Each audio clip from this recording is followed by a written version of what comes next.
Quando Walter Wolfram desceu do P-51 Mustang capturado, seus superiores esperavam críticas. Queriam ouvir sobre fraquezas americanas, sobre vulnerabilidades que os pilotos alemães pudessem explorar.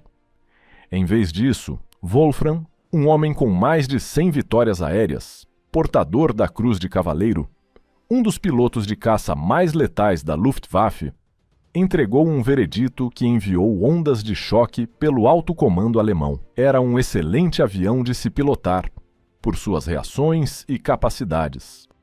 Um excelente avião, dito por um homem que havia abatido 137 aeronaves, que havia sobrevivido a 4 ferimentos e 12 pousos de emergência, que havia registrado 11 vitórias em um único dia. Aquele não era o relatório que eles queriam, mas era a verdade que precisavam ouvir. O que Wolfram descobriu durante aquele voo de avaliação revelou algo muito mais perturbador do que o desempenho de qualquer aeronave isolada.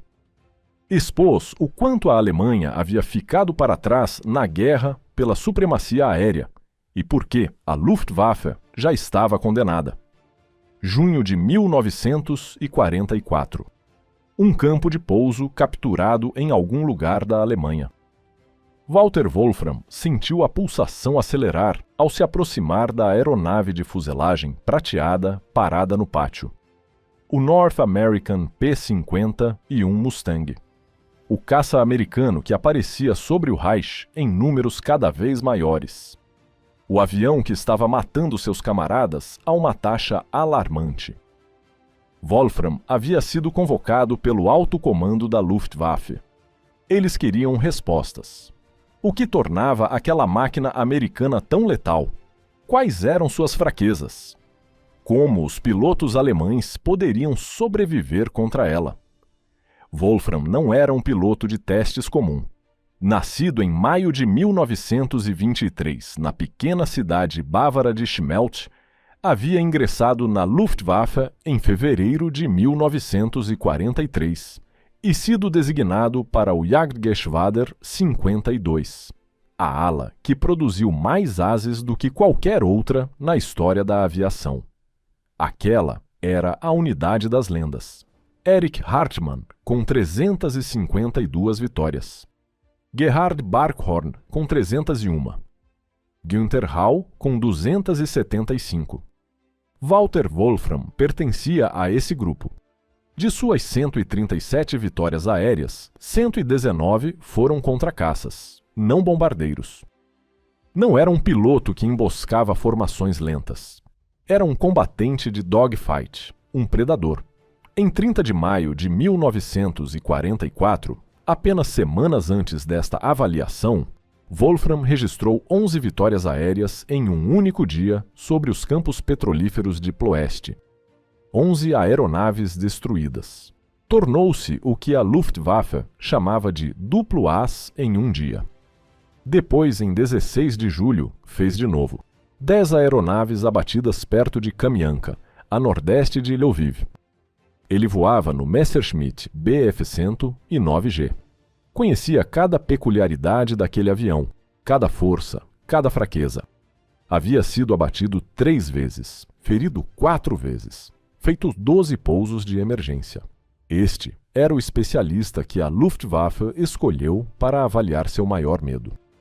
O P-51 capturado fazia parte de uma notável operação de inteligência. Ao longo da guerra, a Luftwaffe recuperava sistematicamente aeronaves aliadas, que haviam caído ou feito pousos forçados em território controlado pela Alemanha. Essas máquinas eram reparadas, repintadas com marcações alemãs e voadas por uma unidade especializada conhecida como Circus Rosarius, o Circo Rosários.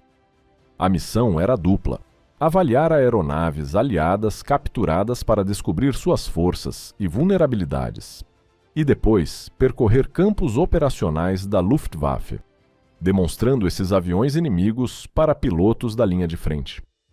Vários P-51 haviam sido capturados após pousos forçados. Foram meticulosamente restaurados, usando peças recuperadas de outros destroços, repintados com distintivas, partes inferiores, caudas e seções do nariz em amarelo, garantindo que as equipes antiaéreas alemãs não atirassem no que parecia ser um caça inimigo. Agora, Wolfram subiu no cockpit. Sua primeira impressão foi imediata. O cockpit era enorme. Depois de milhares de horas no confinamento apertado do Messerschmitt Bf 109, o Mustang parecia um mundo diferente. No 109, os ombros de Wolfram pressionavam contra as laterais, o canhão entre suas pernas, controles ao alcance fácil, tudo justo, tudo próximo, tudo responsivo. No P-51, tudo parecia fora de alcance, longe demais do piloto. Wolfram descreveria a sensação explicitamente depois. Após tantas horas no confinamento apertado do 109, tudo parecia fora de alcance e longe demais do piloto. Não era necessariamente uma crítica, era desorientação. A memória muscular que te mantinha vivo em combate, que permitia reagir mais rápido que o pensamento consciente, era subitamente inútil. Mas então veio algo inesperado. Quando Wolfram empurrou o acelerador para a frente e o motor Rolls-Royce Merlin construído pela Packard rugiu, ele sentiu algo que mudou sua compreensão do que uma aeronave podia fazer. O Merlin Vento 1650 era uma obra-prima absoluta da engenharia. Um motor V12 refrigerado a líquido produzindo 1.590 cavalos de potência. Ele possuía um supercompressor de 2 velocidades e 2 estágios que mantinha a potência total em altitudes, onde o motor Daimler-Benz do B F-109 já começava a engasgar e perder força. O supercompressor engajava automaticamente sem que o piloto precisasse fazer nada. A mistura de combustível se ajustava sozinha conforme a altitude mudava. A aeronave simplesmente produzia potência sob demanda, independentemente de quão alto você estivesse voando, como se a altitude não existisse. Mas Wolfram notou algo que ia além do desempenho puro. Algo mecânico que falava sobre diferenças fundamentais entre a capacidade industrial americana e a capacidade industrial alemã. Não havia vazamentos de óleo. Isso pode parecer trivial para quem nunca esteve num cockpit de combate.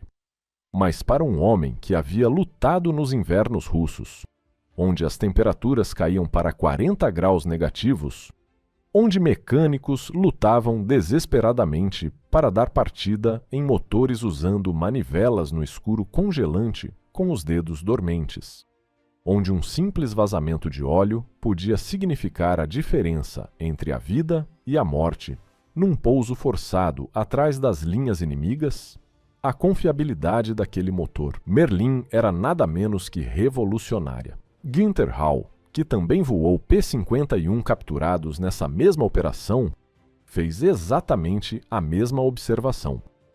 Ele disse que no P-51 não havia vazamento de óleo e que isso era simplesmente fantástico. E Rao foi além, dizendo que ficou muito interessado nos interruptores elétricos de partida, que os alemães simplesmente não tinham, e que a falta desses interruptores tornava extremamente difícil dar partida nos motores durante o inverno russo. As equipes de solo alemãs tinham que girar fisicamente um volante de inércia para acumular energia rotacional suficiente para virar o motor. Um trabalho exaustivo e brutal, especialmente no frio, que congelava até o metal das ferramentas. Enquanto isso, os pilotos americanos simplesmente apertavam um botão e o motor ganhava vida.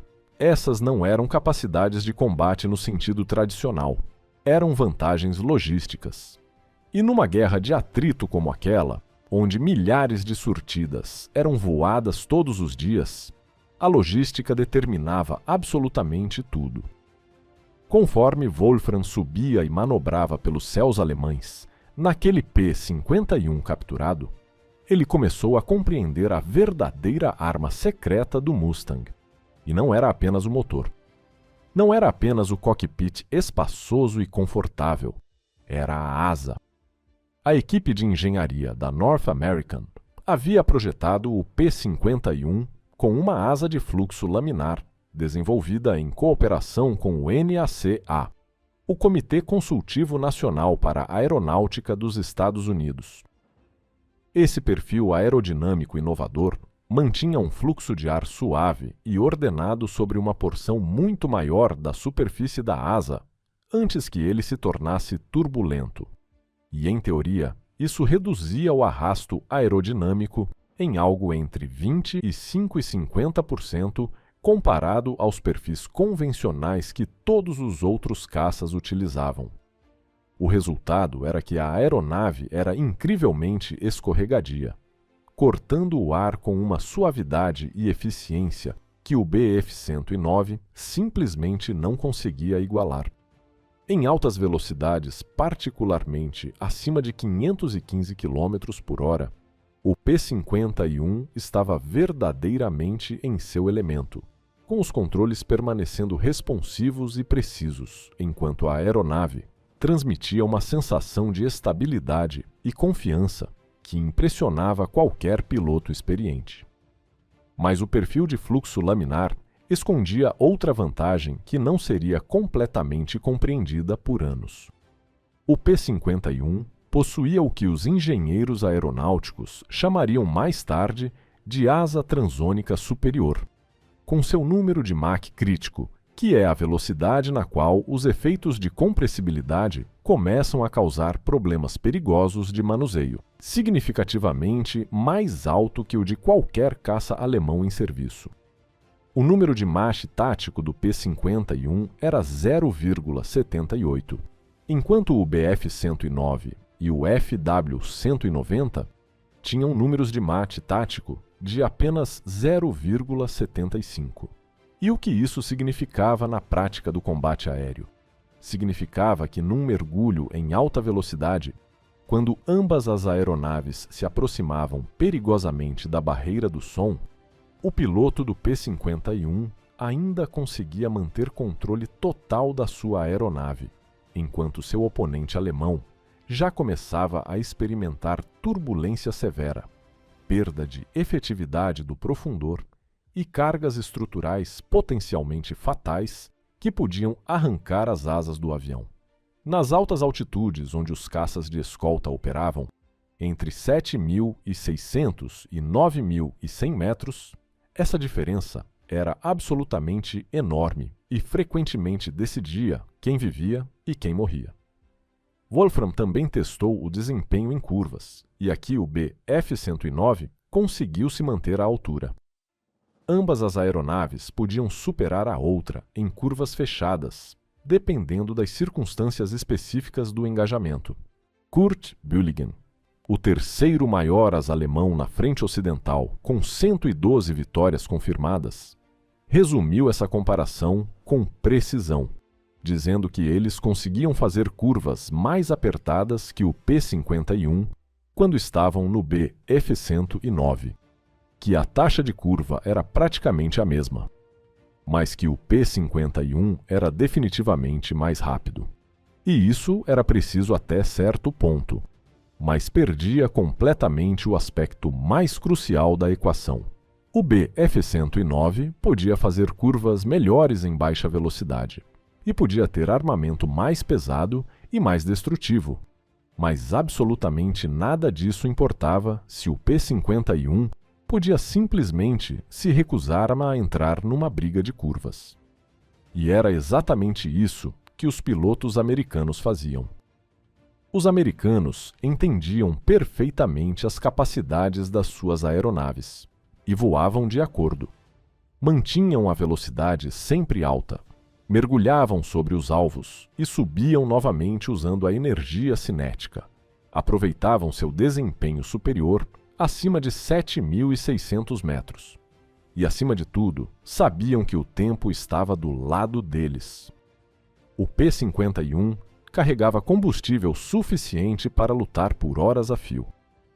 O Bf-109 tinha talvez 90 minutos de autonomia em combate antes de precisar pousar.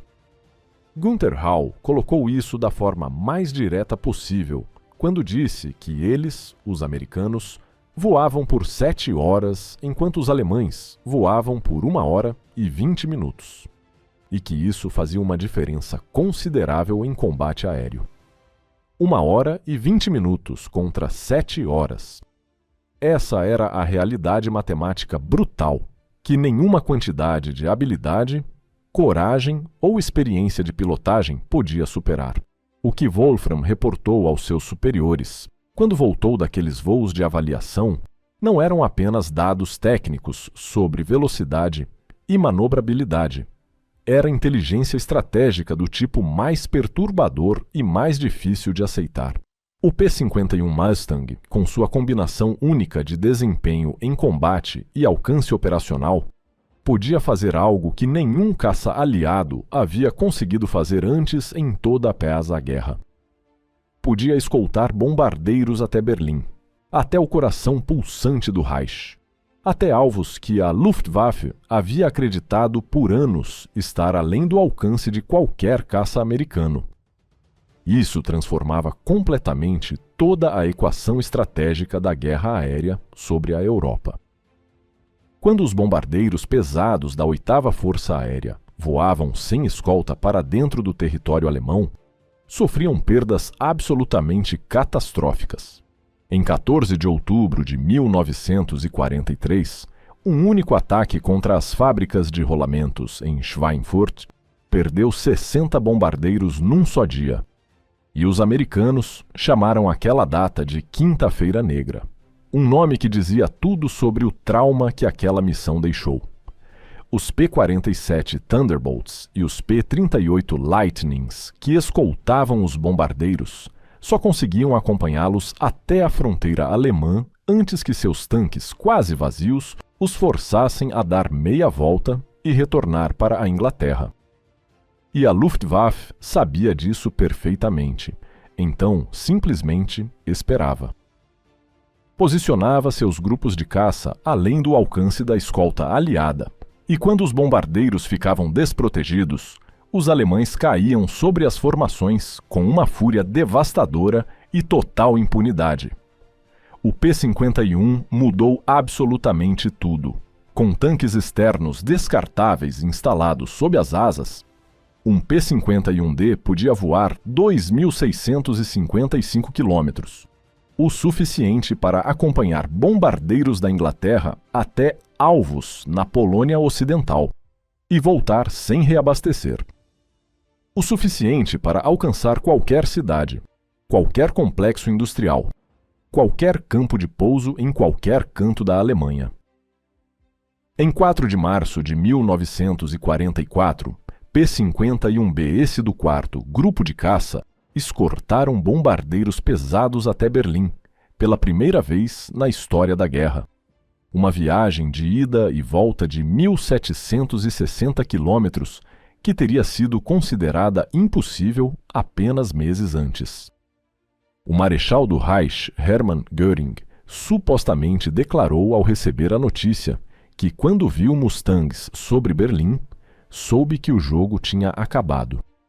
E vindo do homem que comandava toda a força aérea alemã, aquelas palavras carregavam um peso que poucos pronunciamentos na guerra inteira conseguiram igualar. Essa era a inteligência que Wolfram trouxe de volta dos seus voos de avaliação.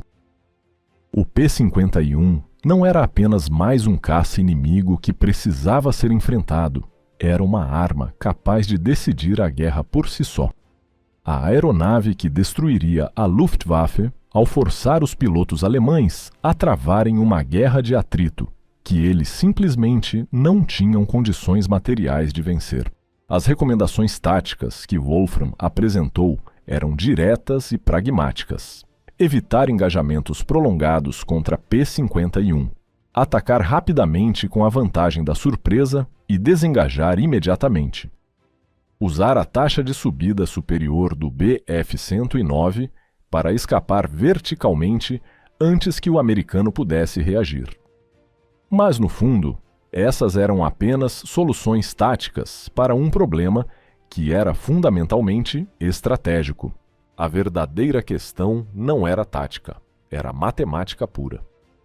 No início de 1944, a 8ª Força Aérea já estava enviando centenas de P-51 sobre a Alemanha em cada grande missão de bombardeio.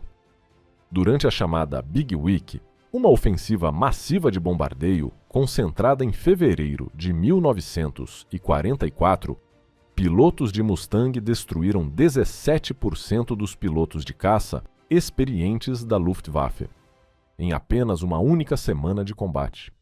E esses pilotos veteranos não podiam ser substituídos, porque a experiência que eles carregavam havia sido construída ao longo de anos de guerra. A Alemanha estava de fato produzindo mais aeronaves do que nunca, graças ao programa de dispersão industrial de Albert Speer. Mas os pilotos para voá-las estavam morrendo mais rápido do que novos pilotos podiam ser recrutados e treinados adequadamente. Em meados de 1944, o piloto de caça alemão, médio, entrando em combate pela primeira vez, tinha talvez 100 horas de voo total, muitas delas em planadores e aeronaves de treinamento, não em caças de combate. Seu oponente americano do outro lado da mira tinha 400 horas ou mais, com treinamento extensivo em tiro aéreo, formação de combate e táticas de engajamento. O próprio Wolfram sobreviveria à guerra, mas por muito pouco. Em 16 de julho de 1944, no mesmo dia em que registrou aquelas impressionantes 10 vitórias aéreas, ele foi gravemente ferido em combate e passou meses em convalescença, recuperando-se de ferimentos que teriam matado um homem com menos sorte. Quando finalmente retornou ao combate em fevereiro de 1945, a Luftwaffe, a qual se reintegrou, era apenas uma sombra pálida do que havia sido, com pilotos inexperientes voando aeronaves sem combustível suficiente para missões completas, enfrentando uma superioridade aérea aliada que era simplesmente esmagadora.